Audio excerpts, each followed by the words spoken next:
સૈફ પર હુમલો કરનાર આરોપીની નવી તસવીર આવી સામે પોતાનો દેખાવ બદલ્યો। બોલિવૂડ એક્ટર સૈફ અલી ખાન પર જીવલેણ હુમલા બાદ મુંબઈ પોલીસે હુમલાખોરને પકડવા માટે દિવસ રાત એક કરી છે, પરંતુ હજુ સુધી પોલીસની પકડથી દૂર છે। જો કે તપાસ દરમિયાન એક નવો ખુલાસો થયો છે। રિપોર્ટ અનુસાર હુમલાખોર શંકાસ્પદે કથિત રીતે પોલીસ પકડથી બચવા માટે કપડાં બદલી નાખ્યા હતા। મુંબઈ પોલીસથી મળેલી માહિતી અનુસાર હુમલો કરનારો શંકાસ્પદ મુંબઈના બાંદ્રા પોલીસ સ્ટેશન અને રેલવે સ્ટેશન વચ્ચે જોવા મળ્યો છે।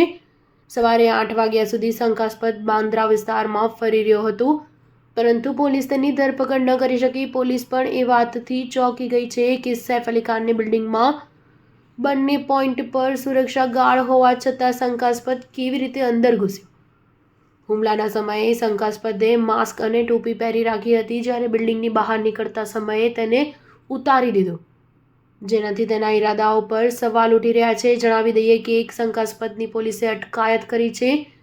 સૈફ અલી ખાન પર હુમલો કરવાના કેસમાં પોલીસે અત્યાર સુધીમાં 40 થી 50 લોકોની પૂછપરછ કરી છે, જેમાં સ્ટેટમેન્ટ રેકોર્ડ પણ કરાયા છે। પૂછપરછ કરનારા લોકોમાં વધુ પડતા લોકો સૈફના જાણીતા છે। સૈફના સ્ટાફની પણ પોલીસે પૂછપરછ કરી છે। રિપોર્ટ અનુસાર સૈફ અલી ખાન પર હુમલો કરનારા શખ્સ તેમના ઘરે ઉઘાડા પગે આવ્યો હતો, જ્યારે ભાગતા સમયે તે જૂતા પહેરીને ઉતર્યો। હુમલાખોરના નવા સીસીટીવી ફૂટેજમાં કેટલીક વસ્તુ નજરે આવી છે, જેના પર હવે પોલીસને શંકા ઉપજી રહી છે।